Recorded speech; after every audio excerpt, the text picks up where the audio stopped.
Hello and welcome back to the Zen Embodiment Bare Bones Conversations. Today is episode 16, I think. I have William Sutherland and Laura Cleveland with me today.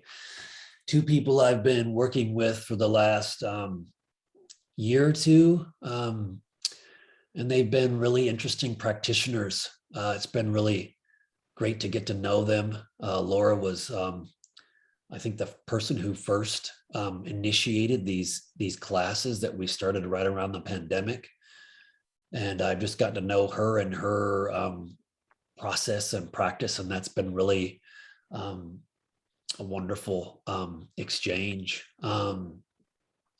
Today, I wanted to just kind of go a little bit into process and what these two people, what they bring to this practice, and kind of how it's influenced their work, their internal work. So yeah, welcome Bill and Laura. Thank you. Okay, so I wanted to start with Laura. Just I think in a really conversational way, what brought you to this, and how how did it how is it helping your practice, and how did it is it developing? I'm just curious to hear about your process.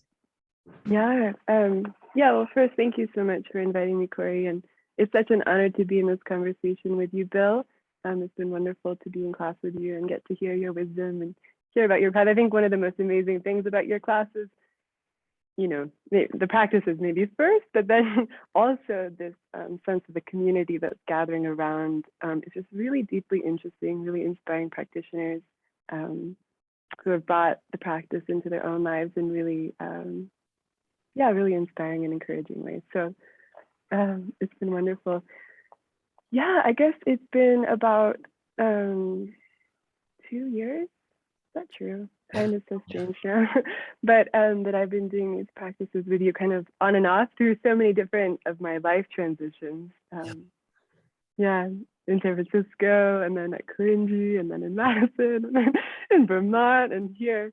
So it's been this beautiful thread that's kind of been at the heart of really my life and my practice, really close to the center of things for me. So I would say, I think for me, what I was really struck by when I first started doing the practices and I first started doing the classes was that it felt like a really direct access to a kind of energy that normally kind of only rose spontaneously. It'd be like, I was a sort of Zen, I'm a sort of, well, I don't know what I am anymore, but I definitely trained for 4 years in sort of Zen monasteries. And there's something profound in that practice of really not trying to do anything. And then what arises, you have not fabricated, you have not, controlled it into being, but it's somehow actually the nature of what is kind of manifesting when you're clear enough to really be able to experience, to tune into it. The difficulty with that, though, is that it seems so conditional. It was like 7 days to Sheen, you've been sitting there, people have been feeding you, there's incense, there's instruments. And so the sense of like, well, how do you access that, maybe in your everyday, in difficult moments? How do you carry this forward more actively it was a burning question for me. And so when I encountered your blog, not only was there this recognition of like, this person has been living in this stream, they've somehow found a way to tap into the root, and now like it's not just a kind of haphazard experience, but it's a relationship that they're always cultivating. So I was really impressed and deeply inspired when I encountered your blog. And then to be in class with you and just to, feel that always kind of coursing through the room has just been incredible. So so for me, it was just a sense of direct access, direct contact, and learning, in the fluctuations of myself and my life and my ideas about practice and, all of that. Yeah. Within that, to actually continually come back and have contact with that.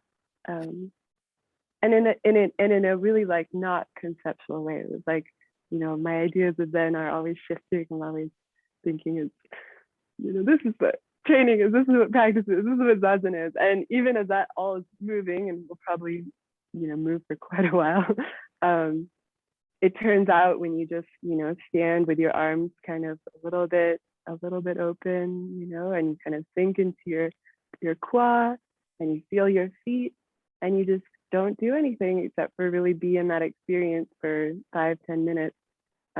Amazing, only 5-10 minutes.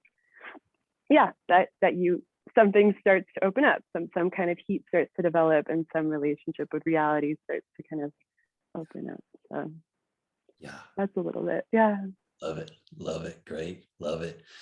Yeah, gosh, I hear you. I think for me, when I first started my, when I was first in the monastery, it would be just kind of lucky if I would kind of get things moving, if I could kind of make contact with this. I was kind of just stuck all the time, and then, but kind of full of energy. So I didn't know how to process it. And these just really, especially the ZZ in the beginning, gave me just a little boost to be able to get through this place that was really blocked, and to get it moving. And then the body started to have this momentum, which then did the work. So, but yeah, it gave me that, I would say, that internal language to be able to, okay, there's something that's stuck there. I can begin to feel that. And then that stuckness can begin to move. And these practices, by holding myself still, heats up the body enough that those things start to really move.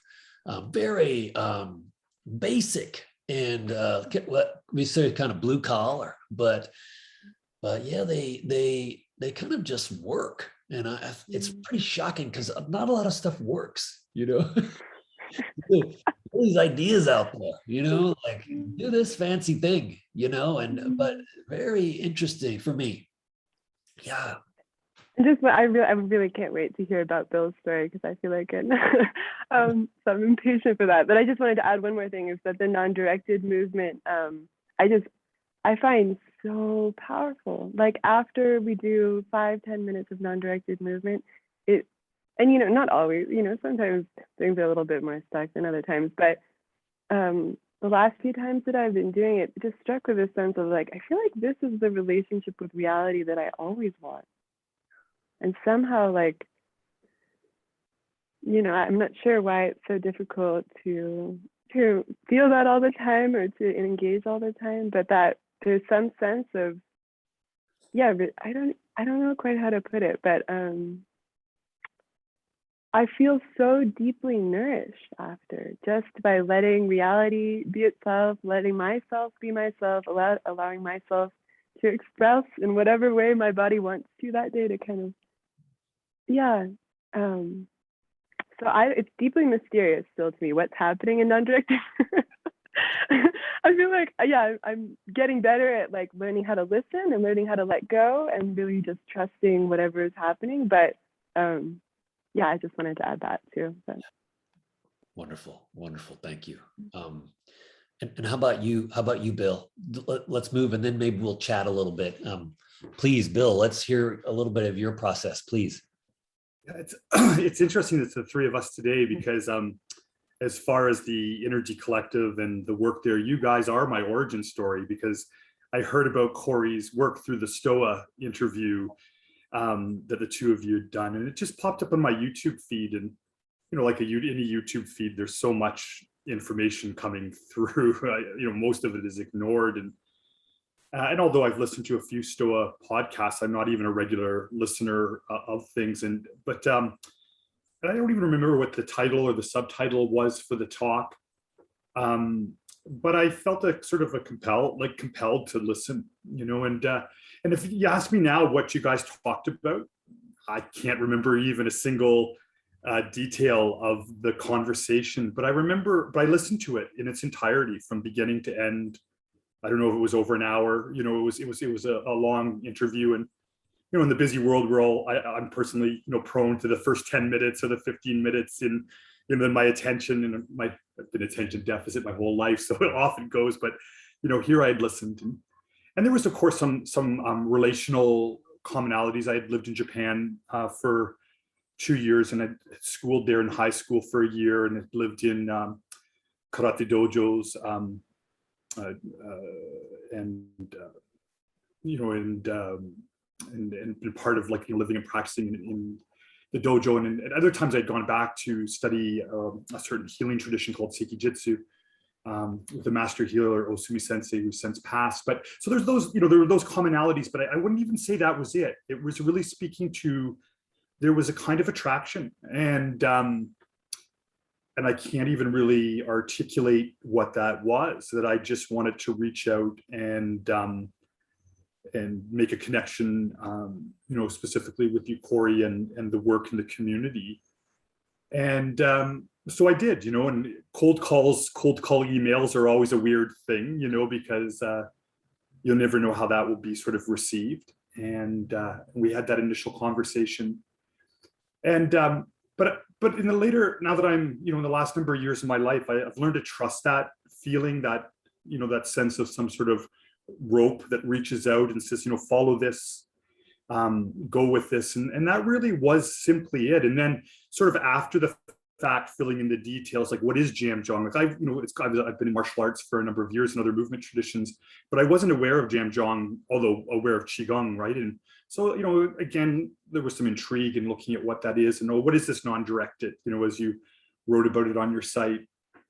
Certainly, there is a lovely, beautiful eloquence in your writing on the Zen Embodiment blog, and so that just was more confirmatory, because that again was just, although you are writing about experiences, there really is a pure, heartfelt sense, when I've had a chance to immerse myself in those words of yours, and again interesting, it wasn't looking for a particular experience. I certainly, and I like what we were saying earlier, and this sort of, just what you'd mentioned just before we hit record, and this is sort of had resonated, which, Zhan Zhuang, non-directed, Zazen, these things can be really held as sort of people's sacred cows, but you were just sort of like, well, they're not really real.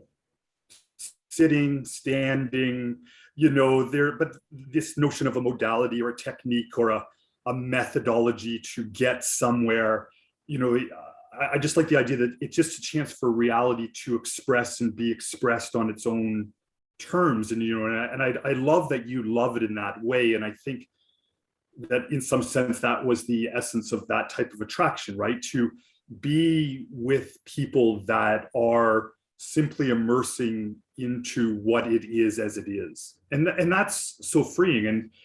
And I certainly wasn't looking for another practice, another modality, another thing on the resume. And the thing is, it hasn't turned out to be those things, right? I mean, there is the practice as it shows in a day. And I do love the consistency of it, like that it is, and again, that's the mystery. There's a certain type of predictability, and yet it feels different and alive every time, even though, the sort of the presentation, has this sort of notion of it. And what I found is, for those other, for the 50 years of experience in in both martial and movement traditions and healing traditions, which have been global, through my lifetime. I mean, that's been my passion. I have just found that it's just been that one more turn of the wheel that has just yet again brought forward a clarity of those things that I already, in a sense, know, but now get to know it anew and know it and see it in a different way. And I love how coming back to the practice has really helped to sort of establish that, again, yet another turning of the wheel, yet another iteration, yet another chance to be freshly present. And so those different types of notions are your most recent blog on Mushin, the no mind through the body.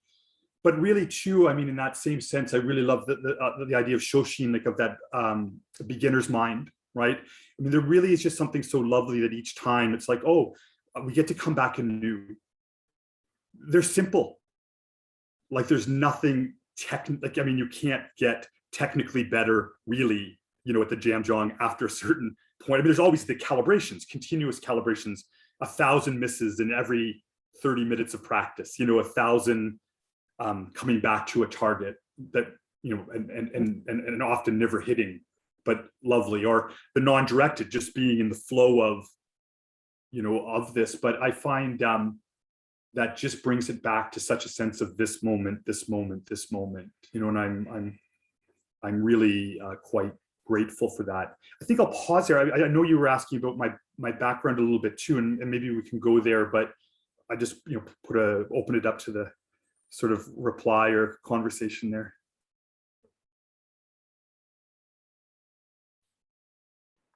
I just love what you said, Bill. Sorry, I don't mean to interrupt, Corey, but I feel that the sense of that rope, where you have some kind of stirring, like it feels to me like it's often a sense of like in my homeland or in my home language that I somehow have forgotten. That's often the feeling. Is like there's something that I know is like my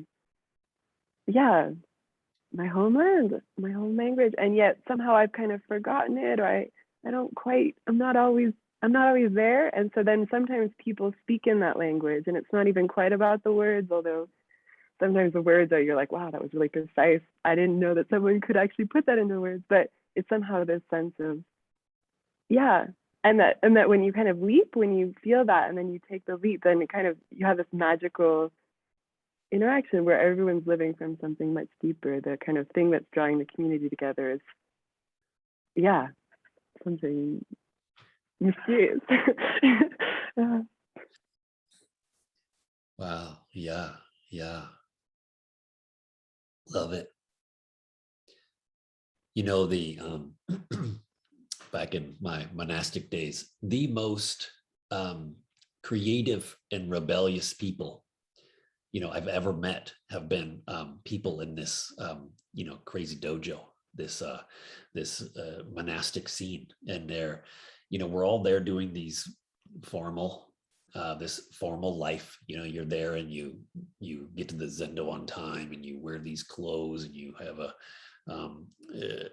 you shave your head, all this, and yet they're the wildest people. They might not be doing anything, although some wild stuff, but mostly it's just all interior, or that they're using these practices to to investigate really what's real. And so I found that really interesting. Like, me, I was going to Japan, and I don't really want to be a Buddhist. I mean, I love Buddhism, but I'm not sure I want to be a Buddhist. And so I'm there, and I'm kind of like, well, I'm here, and this is like the most Buddhist place.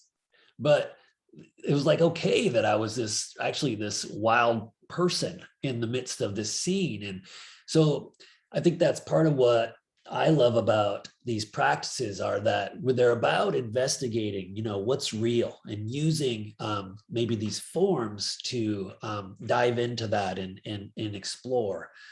Just like back there, the wildest people are doing this form to really find something, the sort of pulse of what's going on in life. So anyway, that's part of what I love about it. Yeah.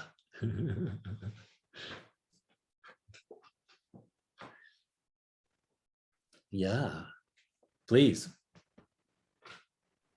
It's so interesting to me, that I think one of the things that I've liked so much about Harada Roshi's Sangha and getting to sit with them and getting to know them is this sense that there are so many of these poetic, wild people, and yet it's so interesting that what's drawing us all together are these traditional forms, kind of passed down for hundreds of years, and with like a sense of faithfulness and devotion to really maintaining them in a certain way. And I'm so interested in the way that like really having a strong container, having a strong sense of formality actually allows this incredible freedom, this incredible artistry, and even like a feral kind of wildness, like a real freedom. So I'm very interested in that, how form actually frees. I wonder if you have any thoughts, Bill? Yeah, I really, there's a segue there that's so beautiful, and I really love the notion of wildness, right? I love the notion of wildness in so many ways, especially in this this time of some sort of overt domestication, that we've kind of find ourselves in the world right now. I think wildness is really important, as we talk about things like climate change and, the nature of our relationship to even a thing called a virus. Like this notion of wildness, I think is a really understated one. I don't hear people talking about wildness very on. I mean, there's things like rewilding, but it seems very tame to me, the rewilding conversations, that are being had. And maybe that's sort of the metaphor that's been my whole life. Like, because when I was young, here's the when I was young story, but I felt very tight, and very restricted. I had a wonderful upbringing, very suburban, very middle class, but I never wanted to do wrong. Like I really would get upset easily if I felt that I had was seen in some way of failing or doing wrong by. It was very restrictive. It was hard. Like I wanted to be out in the world, but it just seemed just so impossible for so long. But I was really lucky. Like I've had so many great mentors, and perhaps even more than the traditions has been the people in the traditions. And I had a very early mentor in my maternal grandfather. He was 6'5". I called him my big grandpa, but he was a jazz musician, big band in jazz. He was a drummer. Use words like cool cats and, all of that kind of lingo from the era. And he was my main man in so many ways. Like, and there was always this sort of understated but understood sense of rhythmicity, of movement, of spirituality, and of breaking rules, even though, and later in life, I got to find out about all of the skeletons in his closet, and there was a lot of broken rules, but it wasn't explicit in the conversation, but the spirit of things were there in that way,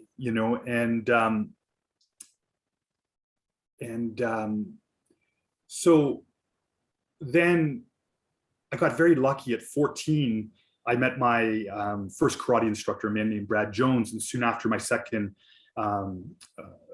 Okayama Takemasa sensei in Toronto. And in my teenage years, I actually would move into the dojo. I would travel down to Toronto by bus and subway, and I would sleep in the dojo every Friday and Saturday evening, come back on the Sundays, living in a moldy basement, of the dojo, cleaning, training all weekend. And this was my whole sort of teenage years. And then luckily I got to go to Japan on an exchange trip at 17, and there's a number of things. And then in Japan, of all places, I met a Canadian and karate instructor who had lived 30 years in Japan, who pointed me back to North America and the idea of indigenous spirituality. And when I came back, in my late teens, early 20s, I did pursue that and met a number of indigenous elders, particularly in the Anishinaabe, the Ojibwe tradition. So Sweat Lodge, Sundance, and that's an experience that continues to today. And again, characters. All of these were characters. The karate instructors, they were wild, this mix of saint and sinner and contrariness and, and volcanic almost, and all the people, the men, particularly the men, older men around them, there was a type of quality that as a young man I needed. And then same going to these Ojibwe elders, there was again this wildness of expression and spirit, and it wasn't about perfection, and it was so rough on edges. And then I met another core mentor, a man named Bradford Keeney, and him and his partner Hillary have a type of practice that they've called sacred ecstatics. And again, this amazingly charismatic, energetic, gifted, in both healing and movement expression, and all the doors that opened. And from there to Japan with Osumi, and through Brad to living with a chance to live and be with the Bushmen in a very intimate and intense way with their healing dance, which was one of the which is the oldest healing and movement expression on the planet, 50, 60, 80,000 years old if you look at the rock art. And really is a very precarious time as those elders are passing on. And of course, modernity has obviously engulfed them as it's engulfed all of us. But the thing through all of that was this wildness, right? This wildness of spirit, this wildness of expression, something that defied the containers that would look to hold them. The wildness was always bigger than the container, which is so opposite to what we see, which the container always seems to hold, to limit, right? But this was different. There was a container that allowed it to be bigger. Yeah. And to create those very visceral, amazing expressions, and really just allowed to be part of that mystery, to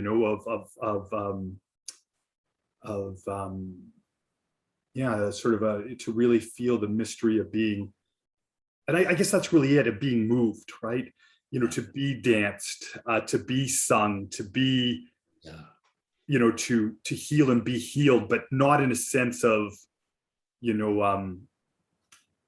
some kind of purposeful, objective, but for the sake of the expression itself as it would come forward. Yeah. So that's sort of that's very much a Cole's note of 30 years, but in all of that, so I guess for the listeners, to say in all of that, what we do with the Zhan Zhuang and the non-directed, again, it's been part of, it has been this lovely, yet again, another lovely perspective, a set of lenses that lets me see and explore and be with that wildness in some way. The one that I'm most grateful is it allows me to be with it daily. I really appreciate that, right? Like, it's hard to make an excuse not to stand for 20 minutes in a day.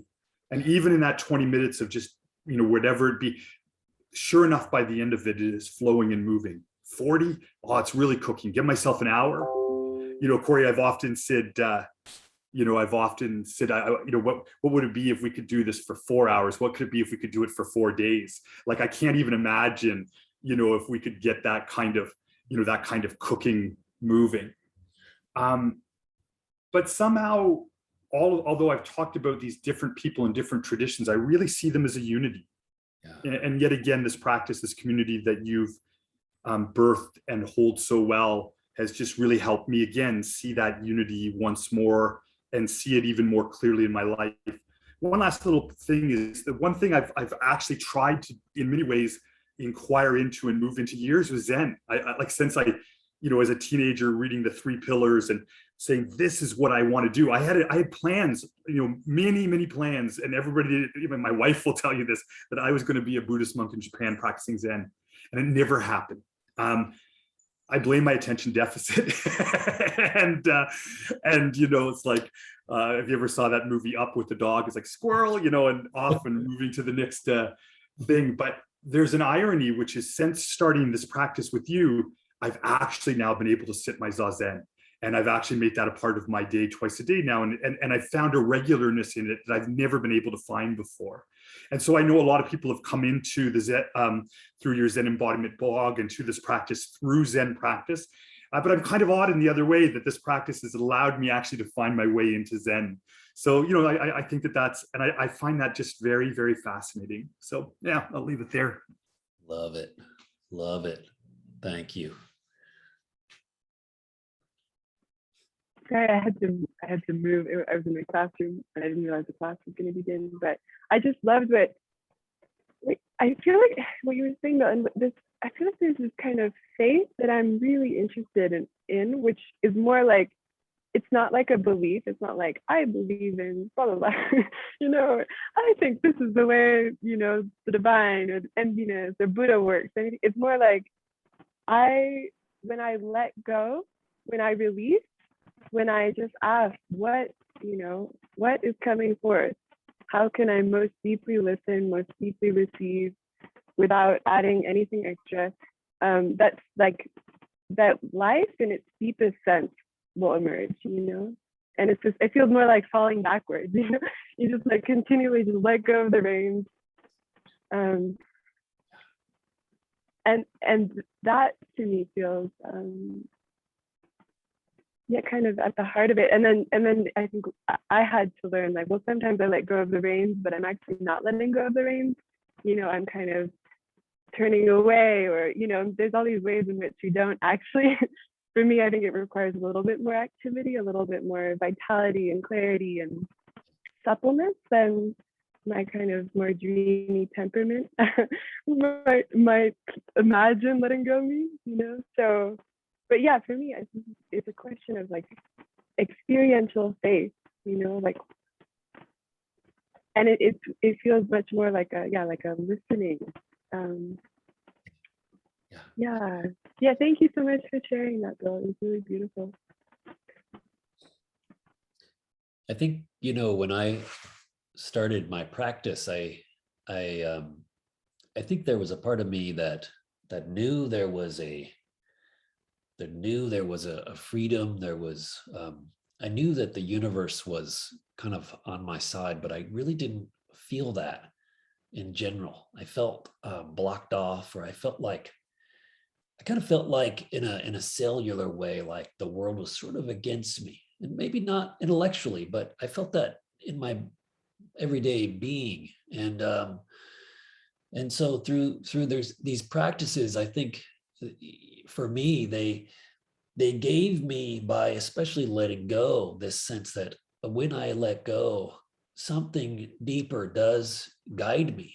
And so, yeah, this aspect of the universe is really doing this practice. I'm letting go into it. And that for me was such a huge shift from feeling kind of desperate in my everyday moment to feeling, oh, I'm, sitting in the palm of the Buddha, or however you like to say it. And there were always, life is being lived, this whole idea.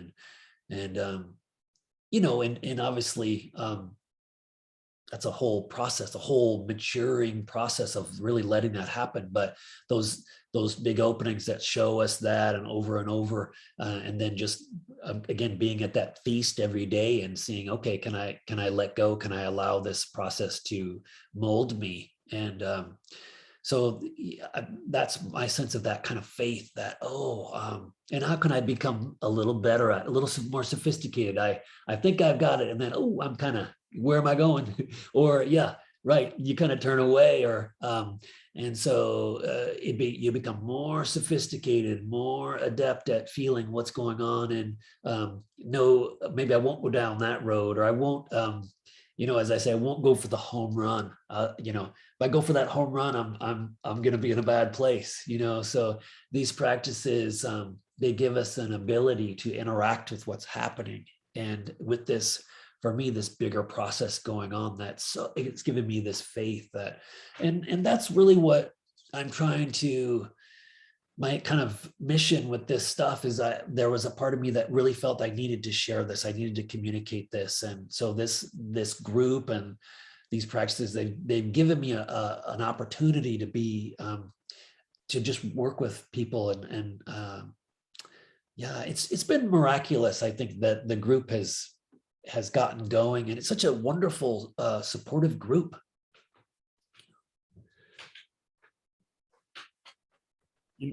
Corey, it's interesting too, like that.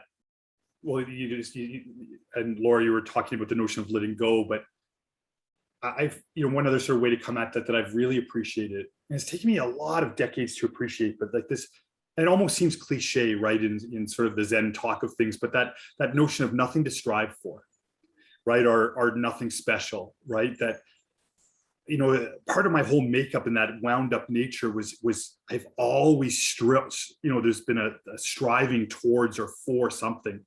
And even worse, I've been so successful in my strivings, which is a curse, right? Because it's like, oh yeah, I got there. And then it's like, what's the next striving? What's the next thing? But nothing to strive for, nothing to attain. And I really, and not even, and you used the word there, openings, but not even worrying about openings.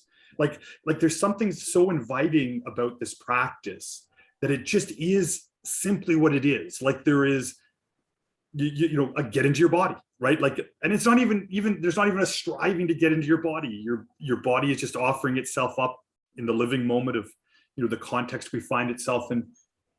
I just find something just so sweet about that. In what, and that we're doing it as a group, as a community, collectively, that they're, and I can't speak for others in the community, but it's been just such a relief to let the striving go. That we show up each day, a Tuesday, a Thursday, a Saturday, and we just show up to do exactly what we're doing. you know, and that has been a real healing, actually. I was going to use the word blessing, and it's that as well too, but it's been a real healing to be somewhere where there is no need whatsoever to strive, and yet to find a fullness each time in whatever. Yeah. Kind of lost him there for a second. Let's see. Okay. Back, Bill. We want to hear. Yeah. One thing I would like to point out is that as we're talking, I see both of you sort of working something out physically.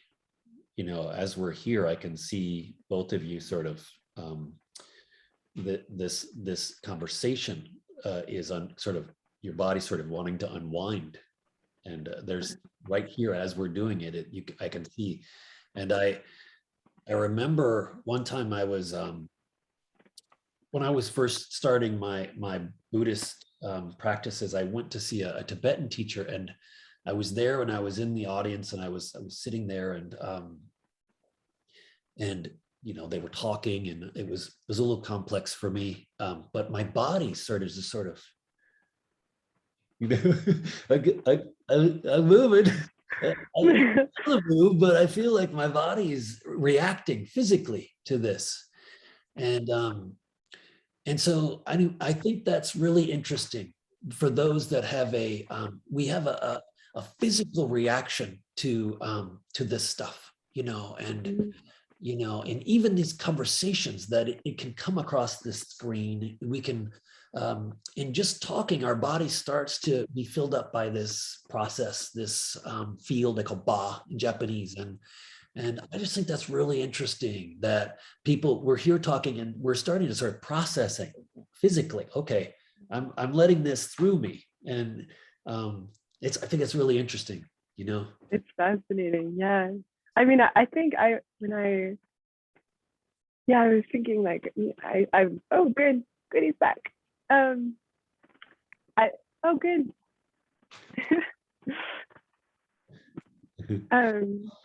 We were just talking, Koren was just saying it was interesting that he was noticing our bodies were releasing as we were talking, that there was a kind of visible somatic response to the conversation.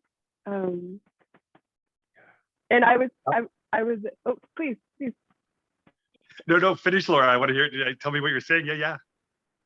Well, I was thinking, I think I've always, you know, in a certain, you know, I've studied philosophy and I'm currently in graduate school, I just started. And when you said that, it struck me, I think my gauge has always been the body, you know, like on a certain level, it's always been there are things that I encounter, teachings that I encounter. And if they open up, if somehow this feeling of like, oh, you know, things are actually much more spacious, much more open, much more inherently wise and clear and compassionate, then I'm like, okay, I want to go in that direction, you know, I want to follow that. And I think that's true. That's kind of my gauge for what's true. Yeah, and I think that was part of why I was drawn to Zen, was because whenever I read the Zen text, you know, I kind of would continually have that feeling, and I was like, I think they're talking about that experience yes, directly, you know, which Western philosophers don't do quite as much. Yeah. Yes. Yeah. Right. No, I think that's really interesting. I would often, I'll have like a book, and you know, like even at Sogenji, you not many books, but you sort of have a book. I read a page, you know, run out and do some practice, you know. So my body starts to react, you know. So interesting. That's so that's kind of my, you know, fascination with Bill. You got a little cut off. I'd love to have you finish. Yeah, I guess as our bodies are opening up, my computer just locked down in totality. It wasn't even, it just froze. It froze in every way. So luckily we have these multiple pieces of technology that we can turn to. I'm not sure, where did I get to, where was the last little bit where I was cut off there? Or do we just move fresh from this moment forward? Let's move on fresh. Let's better move on. fresh. Yeah. Yeah, well, yeah, it's great to see people going through their processes. It's been just really wonderful. Yeah, and I surprisingly these screens, it comes through, and I've been really shocked by that. I thought, well, you can't really do these classes over through Zoom, but it's been great to have people all over the world coming, and it's great for me. I don't really think of myself as really any kind of teacher, but just sort of a brother. I can kind of, I'm here and I'm kind of nice guy and I love the practice, and that's been really, it's been really wonderful to be facilitating all of this, It's amazing with the screens too, right? That it's not just that we can, see and be able to receive the technical presentation, right? I mean, I am always amazed how felt it is. Yes. And collectively so. And the quality of it is actually different from day to day, depending on how we are coming together and what we're bringing, as a group. The context of the places we're living in, the weather, the times of day. It's amazingly palpable, that in that sort of felt, and not just the physicality, but the emotionality of it, the interconnectiveness of it. And I was a skeptic, really a skeptic that these ways could convey. And again, it's not the same as in person. I mean, I think to be fair to that, and I've been talking in the background as a group about how nice it would be to be together in retreat and in person and all of those kind of things. But it is its own thing, and I'm quite grateful that we have it. It really is, and it's got me thinking in my own mind, how do we explore this as a technology, as a community in my own individual life and practice with people. So yeah, very, very, very much interested to see where this will go, the sort of hybrid adjunct nature of the technology. Yes. But like I said, without it, I mean, it's how I heard about both of you, how I heard about the practice, and how I've been able to connect in, and that's an amazing thing. Yeah. How about anything else either one of you would like to add about, just process or your practice, or anything else you'd like to kind of dig into today? Can I ask you guys a question? This is such a kind of basic everyday question, but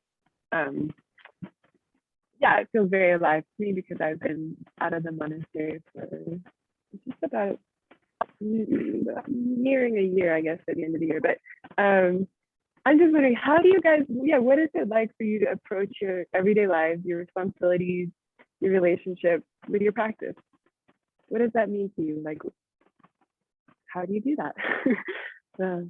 You're both so experienced, in your practices, that it feels very precious, even though, it is a kind of everyday question, but I'd love to hear.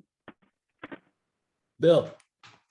Yeah, so that's a great question. I think it's such a great question because it really is,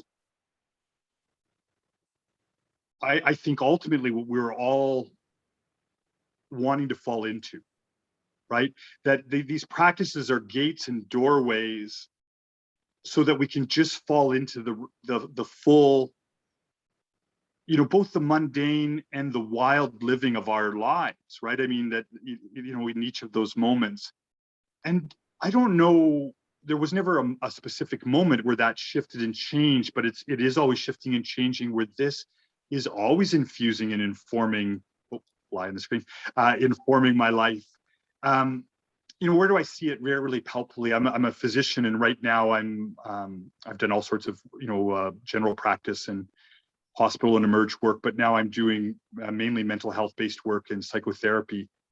And so every day, I get a chance to interact with my patients, in the real, virtually, now in light of COVID and these things. But I don't see this as any different, right? I mean, what do we have? We have rhythmicity, we have movement, we have interaction, we have this interspace that's between us, and all of that comes forth in that co-creative of this relational interaction.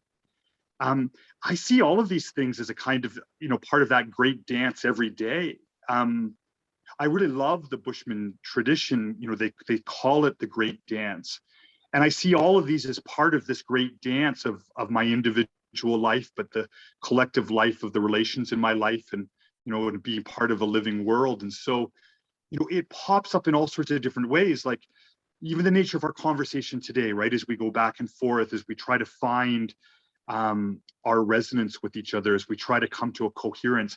I don't see this as any different than the non-directed movement or the Zhan Zhuang or any of these other traditions that I've got to be part of. The nature of improvisation. I mean, language is an amazingly wonderful improvised tool. And here we are saying things that we've never said and maybe have never been said, on the face of the earth, right? As we find these new and unique conversations, but not just for the word's sake, but to find each other, to feel each other, and to express something for the sake of its expression. Being present as a parent, for a long time, and like I mentioned, those strivings, and all of those strivings, I really wasn't present to my kids. And now I recognize, how can I be present to my kids and to my wife, moment to moment, day to day. This work has been so profound in that, like the just standing, just sitting, again, it seems cliche, but because we use these terms, just whatever, but just being in relationship has been such a wonderful celebration, right? And so I think it's simple. I think that these are simpler things. It's just to let that whatever starts flowing in the practice, to let it keep, it doesn't end at the 20 minutes or 40 minutes of standing. It's just letting that keep flowing and moving. And I guess the last thing is the courage to be open to trust that movement that's coming forward is what needs to come forward. And so in many ways, I think, Laura, it's a less thing. It's it's not a more thing. None of this is a more thing. It's always less. It's always less. And of course, the paradox is that it becomes so much more in the richness of its expression. And it's wonderful. Like, it really is wonderful. We didn't get a chance to talk today about it, but both Corey and I have an interest in the healing art, the notion of touch and healing. And that paired notion, much of what we do is the individual based in community and exploring our own selves in community. But the notion of, being with the, connected through voice and touch and the senses in that healing kind of mode, that's, again, it's the same, really. It's the same. But to see how that, informs those relationships, there is some incredible transformations that come forward in that just is always surprising. Again, when health, with a capital H, health in the mystery, beauty with a capital B in the mystery, love with a capital L, or wisdom with a capital W, these things that we can point and talk around, but we really can only feel and experience. This practice helps bring all of that forward. Yeah, so grateful.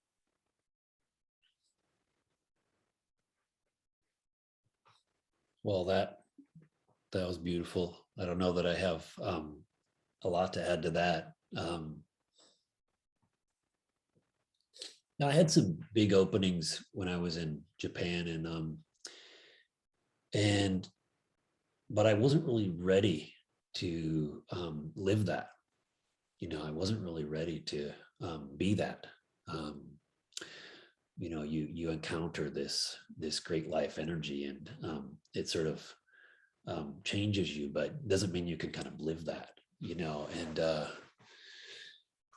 and so, but it gave me an ability to feel when I was in that real place, when I was deeply connected, and that just showed me when I was on and when I was off.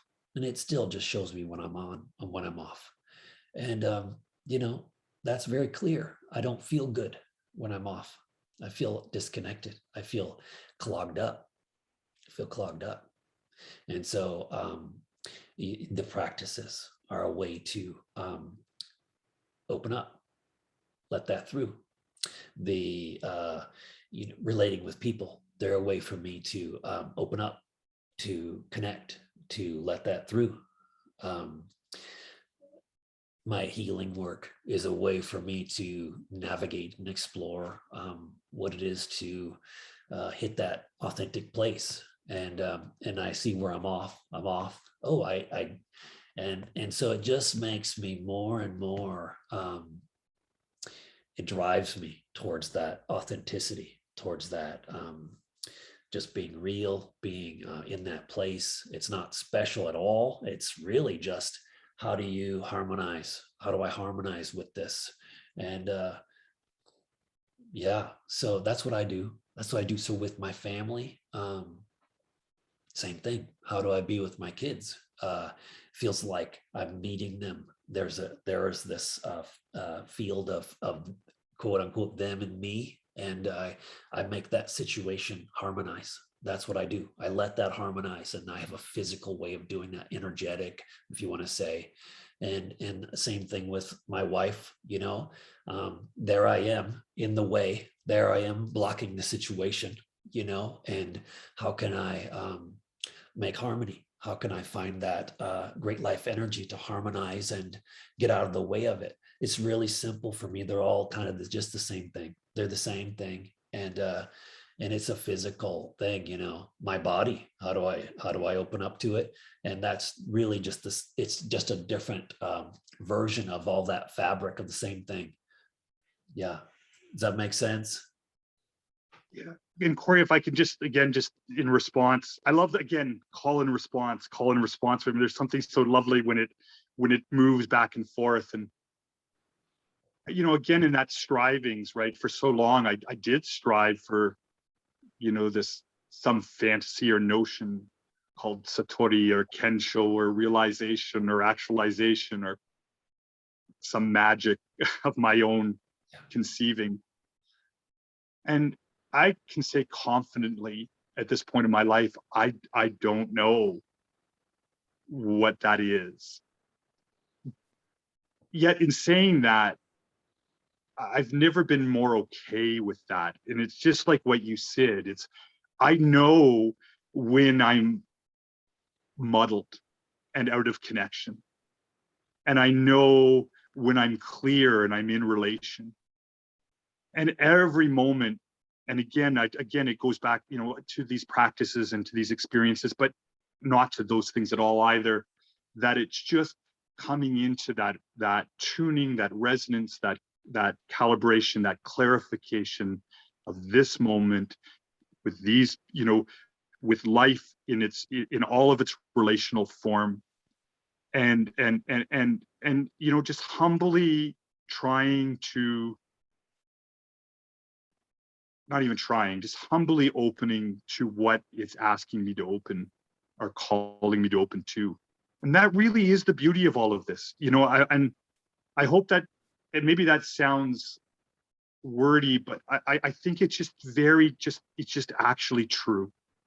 And when I say true, what I mean is I'm just so grateful that is the way it is. And sometimes it's heartbreaking. Sometimes those moments are full of grief and hardship and struggle. And sometimes I'm very off, you know, very off target, but that's okay too, you know, because it all finds its way it all finds its way in this, right? And so, yeah, I just want to, you know, and Laura, I just want to, you know, I love your youthfulness and enthusiasm and you know, just the innocence of inquiry and curiosity that you bring. And, you know, Corey, this sounds, you know, on your podcast sounds maybe is not the best thing to say, but I love your goofiness. I love your contrary nature. I love the trickster in you, you know, and I love also, you know, this grand gift that you bring forth and carry, and that we all know and see, and that I know you will deny, wholeheartedly as being there, but it is. And we're so grateful that you are there, sharing this gift and this project with us. So I just want to say thanks to both of you today on that. Wow. Well, thank you. And anything else before we go? No, go ahead. Maybe just to add on into what Bill was saying, I think when I was early in the when you started offering the classes and you were like, yeah, kind of lean back like you're sitting on a yoga ball or on a bar stool, and I was like, I think this is the first like somatic meditative class where someone's ever mentioned a bar. And then with Zhan Zhuang and the hands, like you're drawing a gun, like you're John Wayne. And I just love this pairing of like, yeah, these practices have all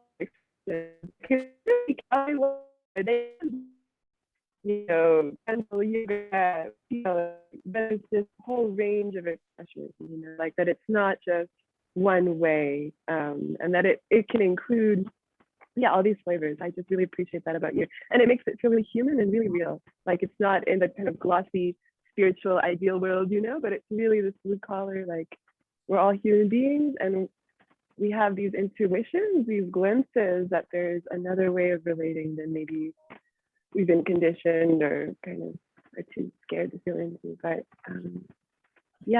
thank you guys. So it's such an incredible conversation to be with you.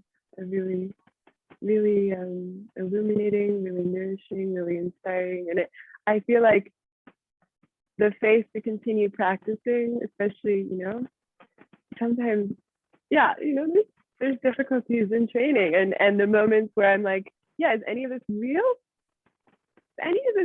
Or is this just another weird game, something political that people play? And then to talk to practitioners and to be like, no, something's real because I listen to this person, I interact with them, and something opens up, and it's real. Like I could put a name on it, but it's really not the name, something I'm experiencing. So thank you. Yeah. Love it. Thank you all. Thank you both for all you bring to the table. Really appreciate it. Thank you all so much. And thank you to the listeners. And we'll be back sometime soon. Okay. Thank you both. I'll see you later. Cool. Bye. Thank you.